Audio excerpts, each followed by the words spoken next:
Bom dia, pessoal. Tudo bom? Bom dia, tio. Meus amores, na aula passada eu solicitei e combinei que hoje nós iríamos corrigir um quadro, vocês lembram? Que é um quadro simples sobre as regiões hidrográficas brasileiras. Atende que é o site que vocês deveriam pesquisar, né?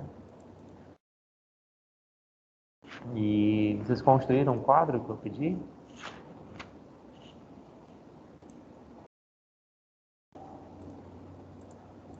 Construíram? Ou não?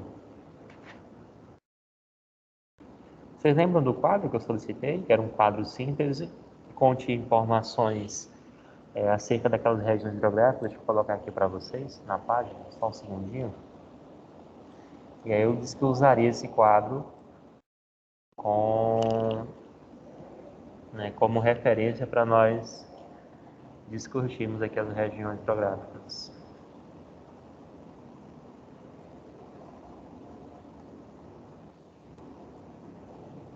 Só um minutinho. E aí nós vamos começar com a região amazônica. Eu acho que eu já cheguei a ler com vocês alguns. Só um segundo. Ué, acho que eu passei da página aqui, só um segundinho.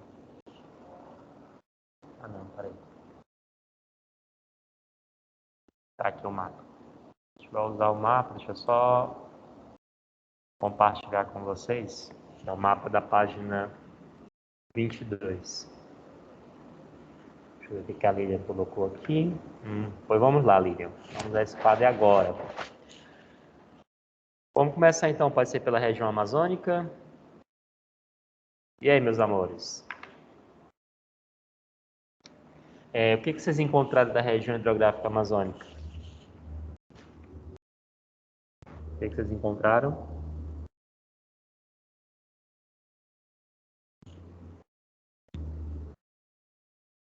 Bora, gente.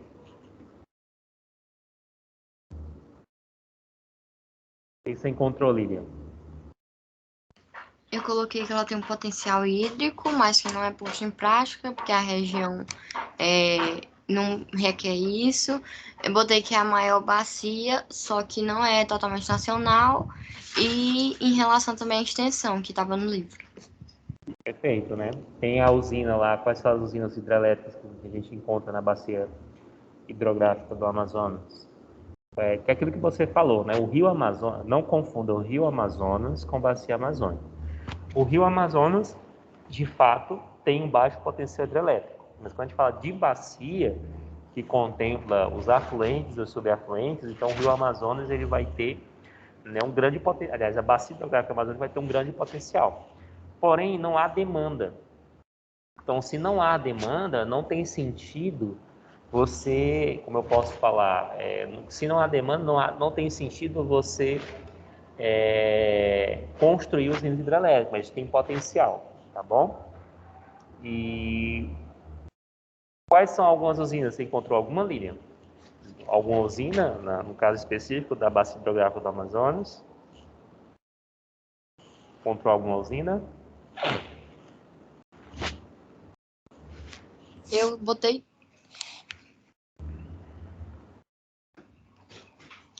duas só, a Qual? Baldina e a Belo Monte. Perfeito, perfeito. Vamos então para o Tocantins-Araguaia. Tocantins-Araguaia, vocês podem observar aqui, ó, o rio Tocantins, ele é praticamente do mesmo tamanho do Araguaia. Está aqui o rio Tocantins. E aqui Professor, você... Oi. só uma pergunta.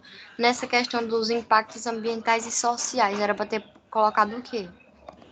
Se você citar, por exemplo, a usina, né, você pode colocar, por exemplo, que a construção de uma barragem, Lídia, envolve você fazer o barramento. Você barra a água, embaixo você coloca uns túneis assim com turbinas para girar e produzir energia, converter energia mecânica em energia elétrica. E quando o rio não tem uma grande declividade, porque mesmo os rios afluentes do Amazonas não estão em uma área de muita declividade, então você tem que fazer muito barramento. E aí quando você barra essa água, ela vai para a floresta. Ao chegar na floresta, começa um processo de que maneira? Na floresta você vai ter né? A água vai ter a inundação, porque você vai ter que fazer um barramento maior, se a declividade não é alta, você vai ter que barrar mais água, aí inunda uma área maior. Quando o rio é de planalto, da declividade maior, inunda-se uma área menor. Quando o rio de planície, como são os rios da Amazônia, em sua grande maioria, você tem que fazer maior barramento. Essa água, ao inundar, ela pode ter um impacto social, que é retirar as populações ribeirinhas, que vivem ali no entorno. Tem até uma foto de um ribeirinho no livro, não sei se vocês lembram, que não quer o Belo Monte. E você pode também ter outro impacto ambiental. De que maneira? Essa água que vai para a floresta, né, que ela vai para o caule da vegetação, ela gera um processo de apodrecimento da planta. E ao apodrecer, a planta libera o enxofre, que ao virar o trióxido de enxofre, mais água virou ácido sulfúrico, então você tem a acidificação das águas, altera assim, o pH da água e, consequentemente, né, dificulta a vida dos peixes ali, podendo até causar a sua morte. Então, existem diversos impactos que você pode colocar. Tudo bem?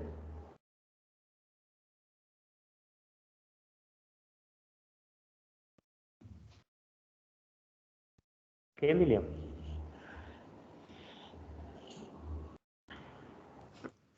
Professor, e no livro também trazia que teve uma cidade próxima que cresceu muito rápido e saturou a via. Aí era para eu ter colocado impacto ambiental ou importância econômica.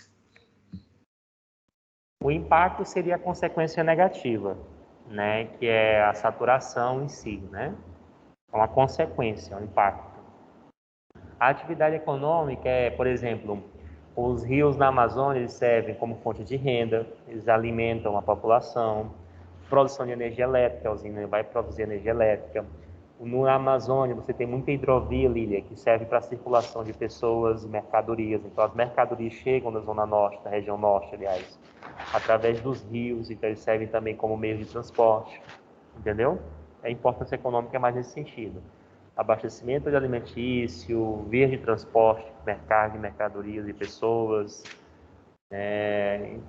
produção de energia elétrica na usina, tudo isso é importância econômica, tá ok?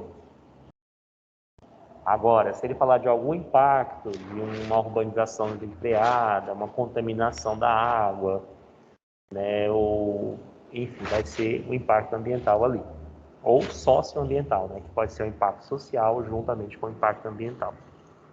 Perfeito? Tá bom, entendi. Deixa eu ver se... Ok, Lilian? João Gabriel, pegou aí, João?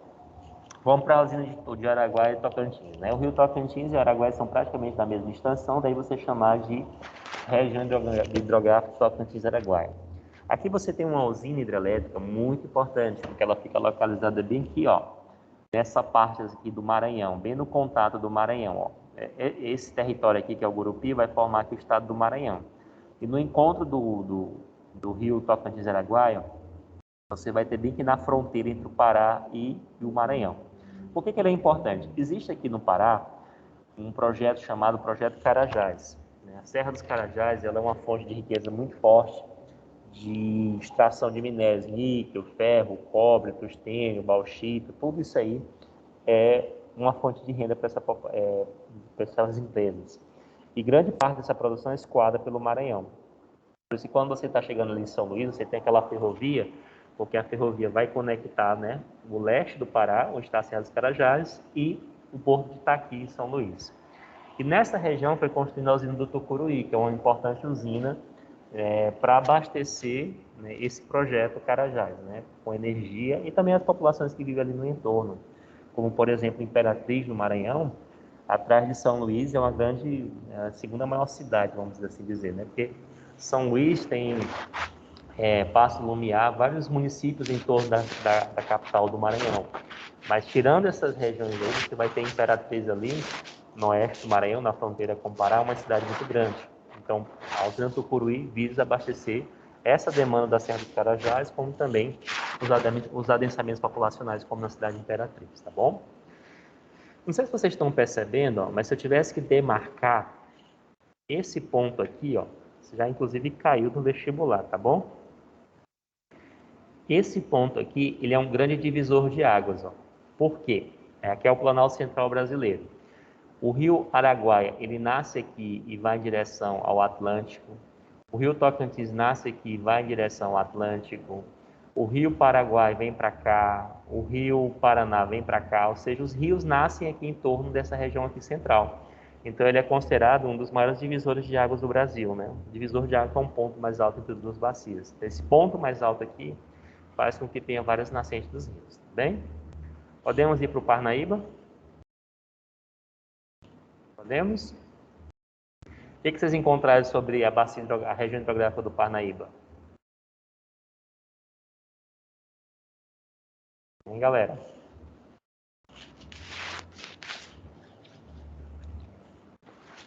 O que vocês encontraram? Ou eu só fiz dos que tinham no livro.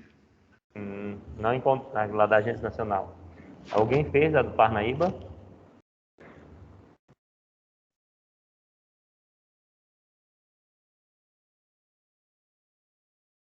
Alguém fez do Parnaíba?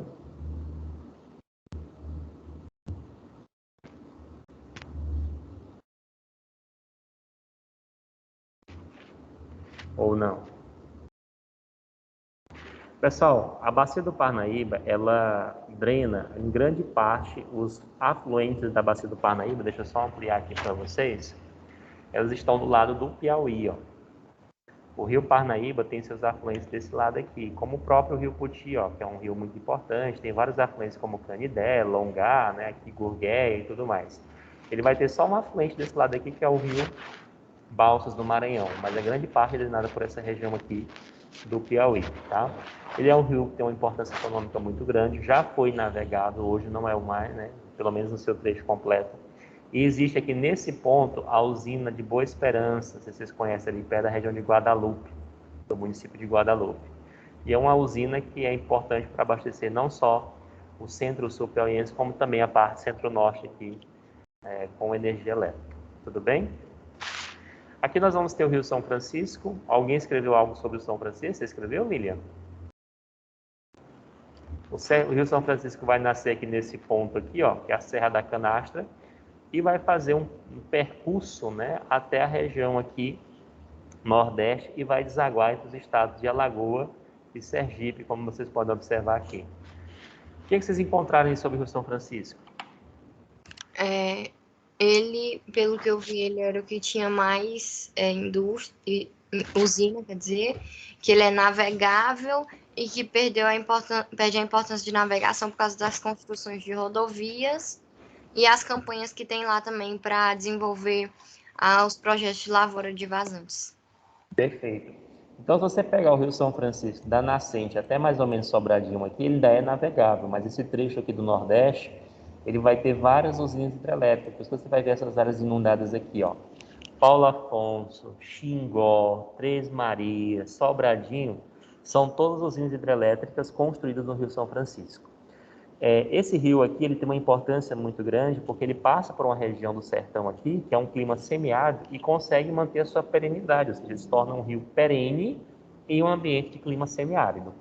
Atualmente, o governo federal está fazendo uma conexão desses rios aqui, ó, do Rio São Francisco, com alguns rios intermitentes da região do semiárido, que é o que nós chamamos de transposição do Rio São Francisco. Que basicamente é você fazer o alongamento. Mas como você colocou, Lilian, você pode acrescentar aí ó, que a importância econômica do São Francisco. Ele é utilizado para irrigação, para transposição para abastecimento de bacias intermitentes do semiárido.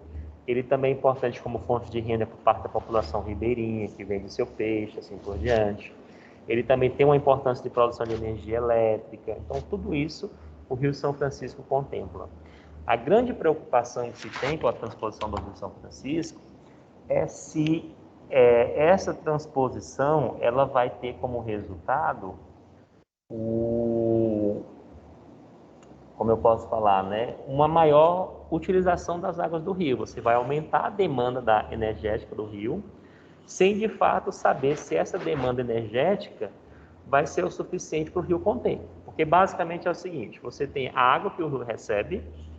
Se for um rio pluvial, ele recebe água das chuvas. Se ele for um nivaldo, de gelo. Ou misto nos dois casos. No caso do Rio São Francisco, ele é um rio o quê? Pluvial ou nival? Ou misto? Qual dos três do rio São Francisco é?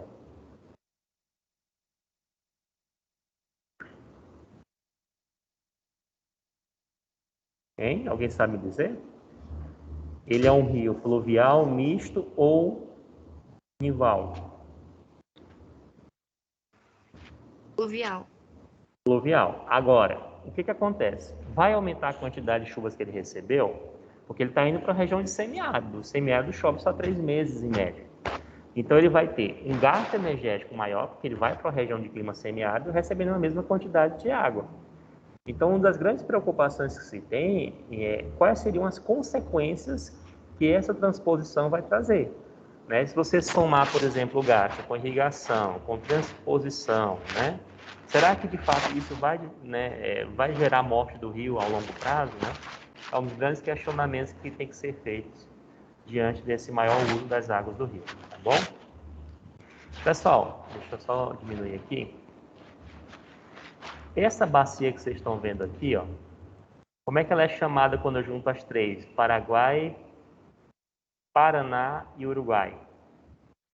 Como é o nome dela? Alguém sabe me dizer? Deixa eu fechar isso aqui, porque já está muito poluído esse gráfico. Como é que eu chamo esse rio? Sabe me dizer? Quando eu junto as três bacias, Paraná, Uruguai e Paraguai. Como é que a gente chama essa bacia aí?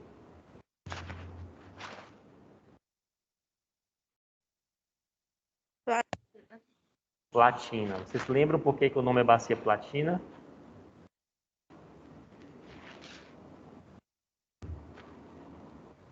Não, né?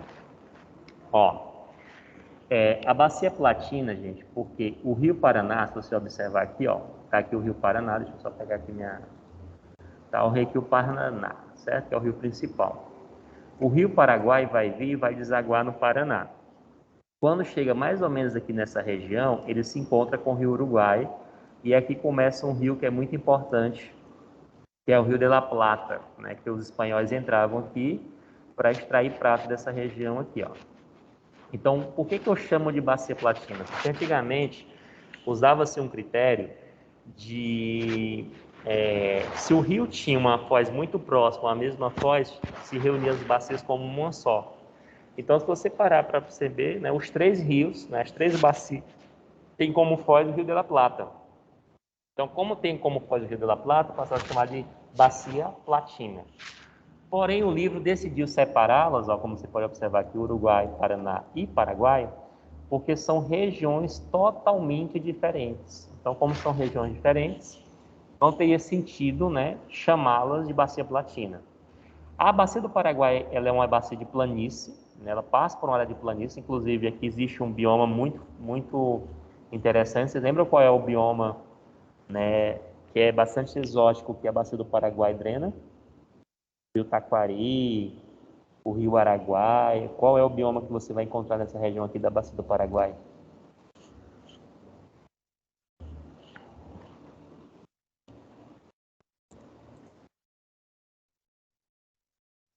Quem?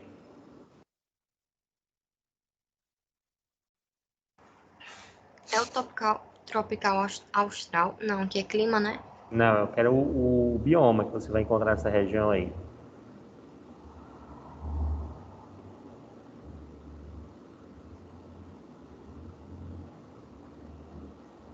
Pantanal, já ouviram falar?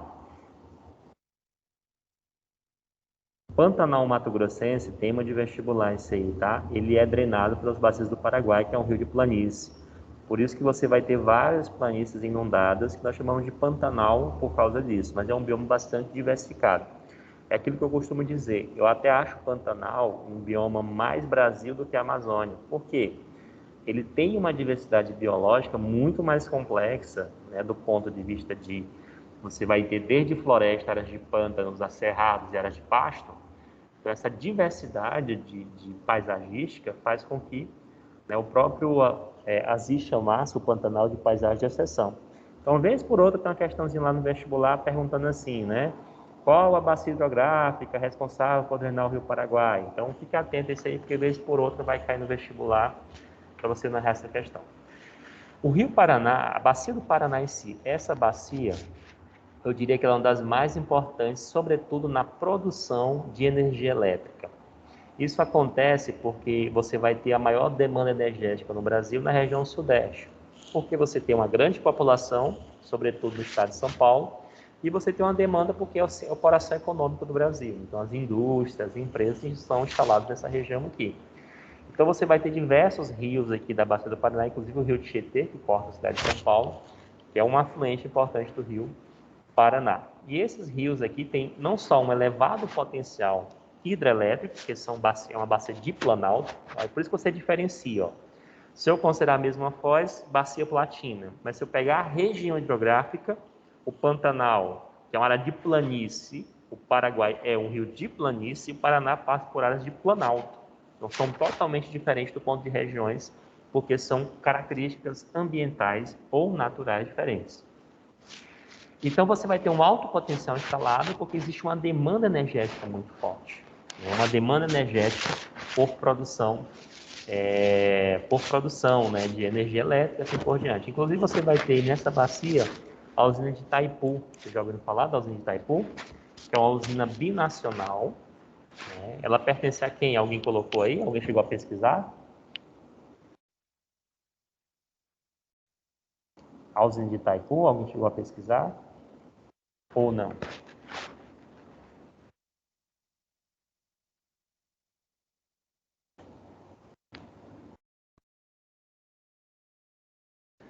A usina de Itaipu, gente, ela pertence ao Brasil e ao Paraguai. 50% da energia que é produzida pertence a cada país. Porém, como o Brasil tem um uso muito maior, ou seja, 20% do que Itaipu produz já é o suficiente para manter todo o Paraguai.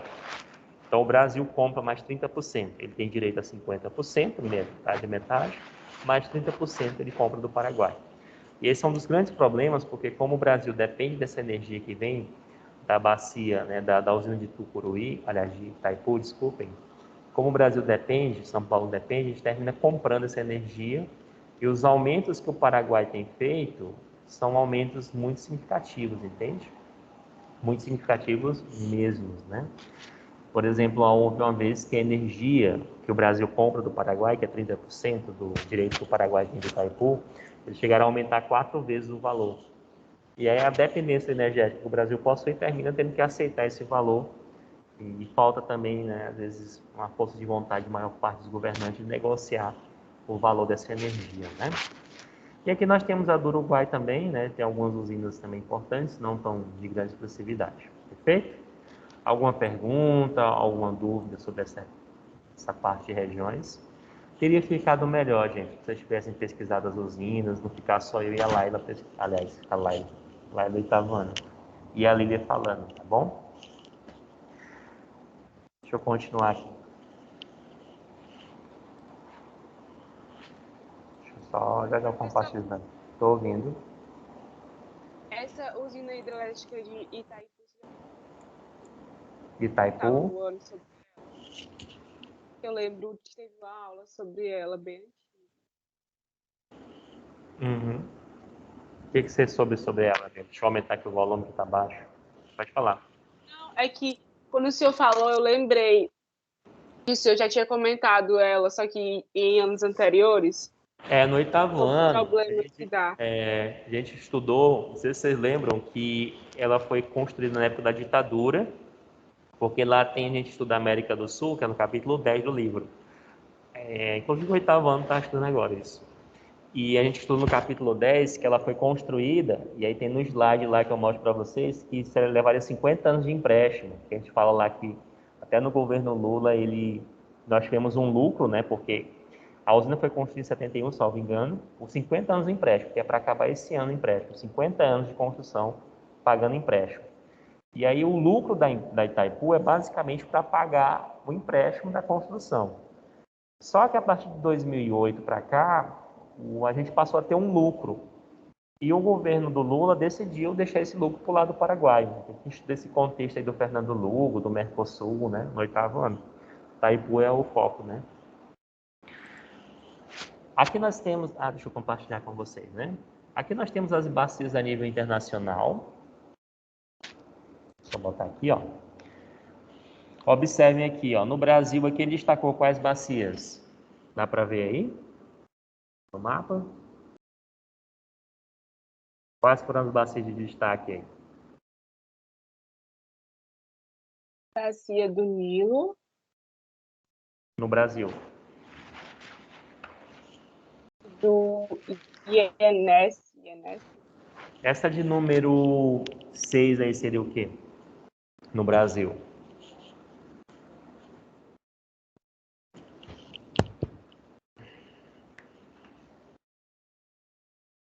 Seria a, não sei, eu acho que a Amazônica. Amazônica e a 7, ó. Ele separou A Paraná Platina. para a Platina. Tu vê que ele uniu, né, nesse critério aqui o autor, ele considerou como a foz é a mesma praticamente, então eles não consideram como uma bacia só. Na América do Norte, gente, tem 3 bacias que eu acho assim fundamentais. Eu acho que a mais conhecida entre elas é a 4. Alguém sabe qual é a 4? Que é um rio que corta os Estados Unidos, que permite inclusive a irrigação, o cultivo na parte central dos Estados Unidos.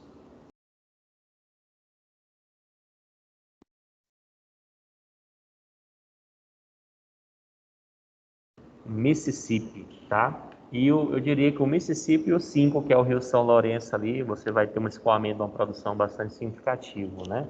O Rio São Lourenço, ele permite o escoamento da produção do nordeste dos Estados Unidos, ó, e também do sudeste do Canadá, que tem a maior parte das indústrias.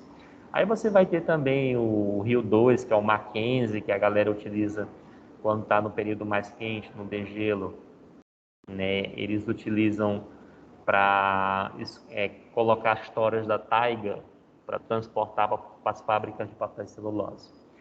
Na África, quais seriam os 2 mais importantes rios? Aí vamos lembrar do 8º ano. Quais seriam os 2 mais importantes rios, no caso da África?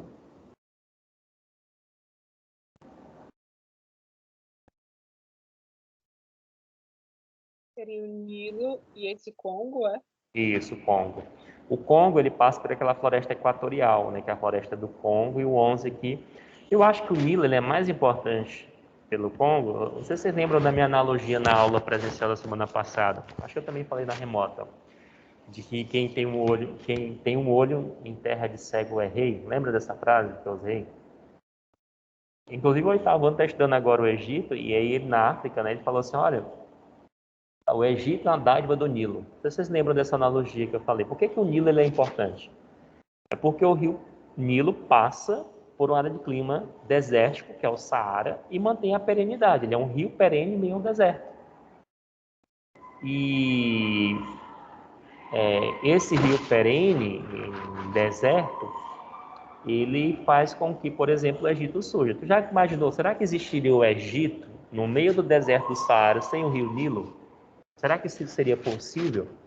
Daí Heródoto usa a expressão de que o Egito é a dádiva do Nilo. Ou seja, se não houvesse o Nilo, no contexto histórico em que o Egito foi uma grande potência, jamais existiria o Egito, porque ele estava num clima desértico, sem tecnologia, com a pouca água que eles possuíam. Então, de fato, meu Deus, estão gritando ali, ó, dele, alguma coisa aconteceu, se é aniversário dela. Perfeito? Então, o Egito é uma dádiva do Nilo, né? Então, você conseguir passar por uma área de clima desértico e conseguir manter sua perenidade é um grande lucro. Mas é que tem uma coisa importante, ó, que eu não sei se vocês estão observando. Ele colocou aqui a maior bacia é a Amazônia, certo? É. Ah, estão ouvindo, então barulho não, né? Sim, dá para ouvir.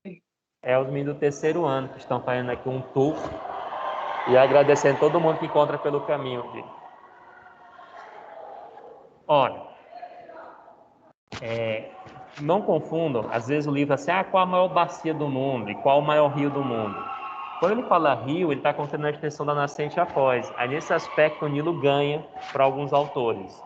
Mas quando fala de dimensão da bacia, que é a superfície drenada pelo rio principal, aí a bacia amazônica ela ganha de maneira, né, vamos assim dizer, de maneira bem expressiva, ó, porque a área dela de bacia é de 7 milhões de quilômetros quadrados e a do Nilo é de 2 milhões de quilômetros quadrados, ou seja, a bacia amazônica, a extensão da bacia é mais de 3 vezes, ou praticamente 3 vezes maior do que a bacia não posso dizer, a bacia do... abriram a câmera aqui e me atrapalhou. Então a bacia amazônica é 3 vezes maior do que a bacia do rio Nilo. Mas se você pegar a extensão do rio Nilo, da nascente a Foz, ele parece, né, ele é maior do que o Amazonas em termos de extensão, nascente Foz, tá?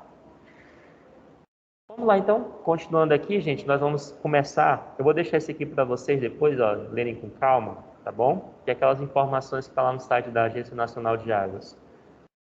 Como eu imaginei que vocês não iriam, né, fazer, aí eu já deixei aqui para vocês, tá bom? Queridos, águas subterrâneas. Aqui nós vamos falar um pouquinho hoje sobre, né, a gente terminou as partes de águas superficiais, agora nós vamos para as águas subterrâneas. Alguém lê para mim, por favor, a definição de aquífero?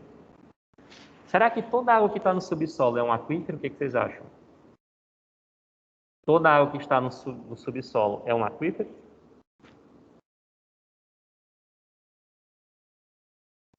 Ou não?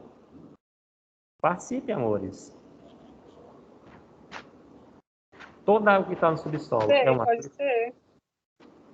Acho que sim, professor. Ou vamos lá, então. Vamos ler bem. Lê para mim, por favor, Bianca. Não. A definição de aquífero, por Tá, favor. vou ler. Aquífero é uma formação geológica do subsolo constituída por rochas permeáveis que armazenam água em seus poros ou fraturas. Outro conceito refere-se a aquífero como sendo somente um material geológico capaz de servir de depositório e de transmissor de água aí armazenada. Assim, uma liturgia só será aquífera se, além de ter seus poros saturados cheios de água, permitir a fácil transmissão da água armazenada. E aí? Então, toda água que está no subsolo é um aquífero? Não. Mas todo aquífero está no subsolo. Entenderam a lógica? Entendeu, Bianca? Para ser um aquífero, observe essa imagem aqui, ó. O aquífero é essa área aqui que você está vendo azulzinha, ó, que a gente chama de saturada. Embaixo aqui você tem uma rocha impermeável, acima dela foi acumulando a água. Para ser um aquífero, a zona tem que estar saturada, ou seja, 100% dos seus poros preenchidos com água. Aqui você com certeza vai ter água, só que não existe saturação. Então não posso considerar isso aqui como aquífero, mas essa parte azulzinha aqui, ela está 100% saturada. Além disso, né, além de estar saturada, ela tem que estar disponível para uso. Então alguns autores consideram o aquífero aquele que não só é formado por uma zona saturada, como também é aquele que tem uma disponibilidade para o seu uso na superfície. Partindo desse princípio, existe uma classificação dos aquíferos. Ele pode ser classificado de acordo com a porosidade, de acordo com a superfície superior e de acordo... eu tirei o último critério, que eu coloquei só no terceiro ano mesmo, né? Que é basicamente de acordo com a suspensão e tudo mais. Esses dois aqui é o suficiente, tá? Está relacionado mais com o Bernoulli. O aquífero, de acordo com a porosidade, ele pode ser poroso, fissural e cástico. E é que você tem que estar atento a um fator muito importante. Se você estiver anotando o que eu estou dizendo, o aquífero poroso, ele está em rocha sedimentar.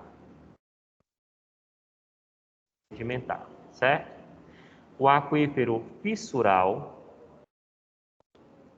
está em rocha cristalina.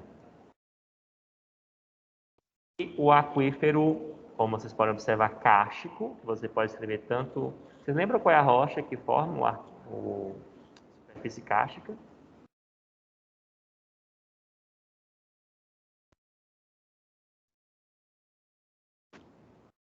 Vocês lembram? Não, né? Tá aí, calcário. Então vamos lá. A rocha sedimentar, gente, ela é uma rocha porosa. Então a água, ela se acumula no poro da rocha. Você pode até fazer um aquífero em casa, se você quiser. Você pega um copo de vidro, enche ele de areia e começa a derramar água nesse copo cheio de areia. A água vai transbordar a priori? Na hora que você derramar, você acha que ela vai transbordar? Sim ou não?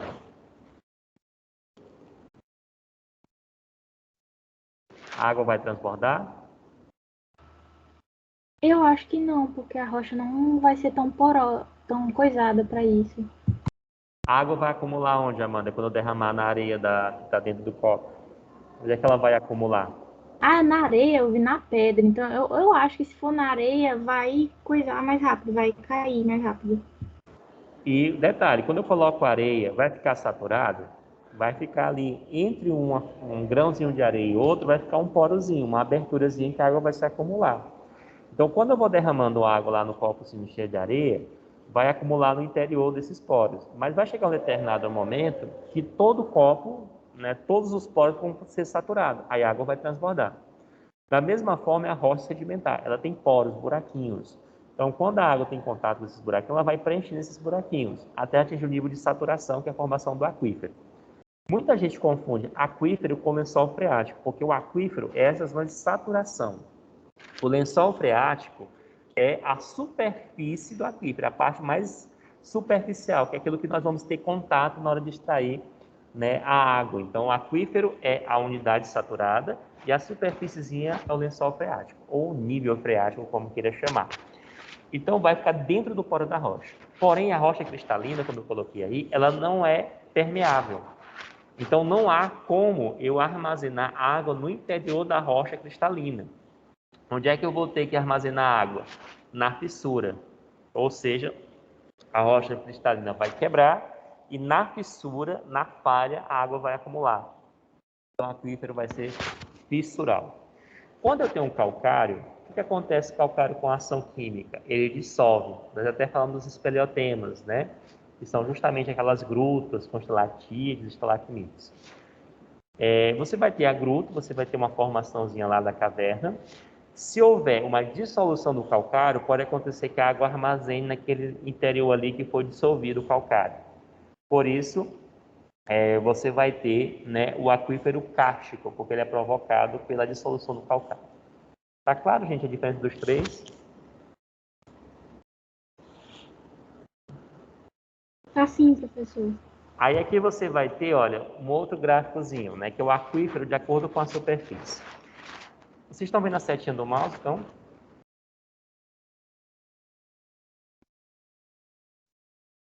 A setinha no mouse do slide, tá? Tá aparecendo. Pois pronto, aquífero confinado e a camada impermeável. Então, o que vai acontecer? O aquífero confinado, ele vai, vamos imaginar que aqui sedimentou, formou uma rocha sedimentar, certo? A água acumulou, saturou. Aí houve um derrame magmático, formou aqui uma camada de rocha impermeável. E aí confinou ou prendeu esse aquífero. Aí sedimentou, acumulou água, formou um aquífero, outra erupção vulcânica, formou uma camada impermeável. Então, confinou mais esse aquífero. Então, observem que esse aquífero ele é chamado de confinado porque ele está entre duas camadas impermeáveis, ele está preso. Já o aquífero livre, ele já está em contato com a superfície, não existe nenhuma camada impermeabilizante entre esse aquífero e a superfície, então ele chama de aquífero livre. Qual a diferença básica entre os dois? Quando você vai cavar um poço e você atinge o aquífero confinado, ele vai ter uma pressão, porque imagina, você tem aqui uma rocha impermeável. No meio você vai ter uma sedimentação muito forte. Sedimentou, impermeabilidade, impermeabilidade. Está aqui sedimentado. Quando você passa pela rocha impermeável, como você está entre duas camadas, né, impermeável aqui, você vai ter uma pressão. Então a água vai jorrar na superfície. É o que a gente chama de poço artesiano. Então você tem uma camada de rocha impermeável, uma camada de rocha impermeável. Sedimentou, impermeabilidade, impermeabilidade. Sedimentou, quando passa pela camada impermeável, furou ali, a água jorra na superfície. Você tem um chamado poço artesiano, tá certo? O que mais eu posso colocar? Se o aquífero é livre, é diferente, ó. Deixa eu mostrar aqui para vocês como é que acontece. Vocês conhecem esses poços de interior que a pessoa coloca um baldezinho para pegar água? Já viram como é que é feito? Deixa eu só mostrar aqui. Ali é um aquífero livre. Deixa eu mostrar o desenho, que fica mais fácil vocês entenderem. Então você tem aqui, ó. Vamos imaginar que está aqui a superfície, certo? Aqui embaixo você vai ter o aquífero, que é a zona saturada. Não existe nenhuma camada impermeabilizante. Deixa eu colocar aqui, deixa eu fechar aqui, que eu não fechei, só um segundinho.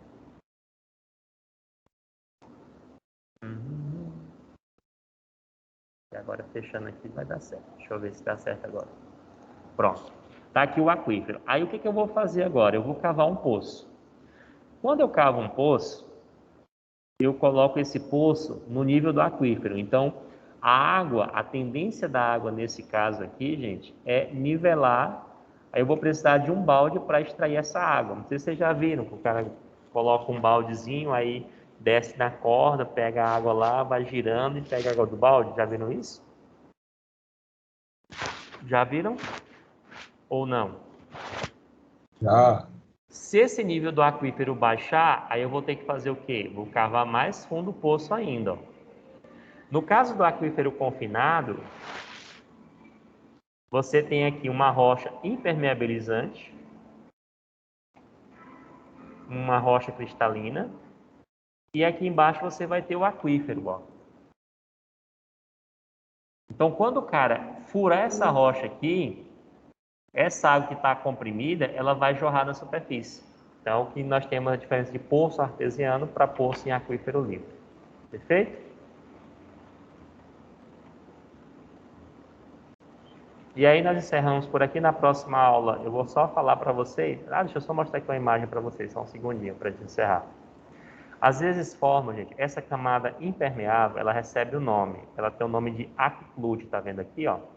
Aquiclude é justamente essa camada impermeável. Olha o que acontece aqui nesse caso, ó. Você tem o aquífero confinado, a camada impermeabilizante recebe o nome de aquiclude.